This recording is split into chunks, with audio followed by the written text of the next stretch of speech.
If your car is over 20 years old, it's a good idea to pay attention to the hoses that come out of the gas tank.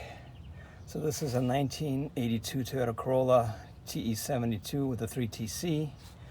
The gas tank is right here, so you can see that there are steel lines going from the tank to the engine, but there have to be rubber hoses between the nipples on the tank and these lines. So there are three hoses here. This is the fuel supply hose.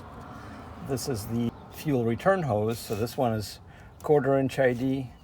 This one is 3/16, and this is the evap hose. It carries the gas vapors from the gas tank to the charcoal canister.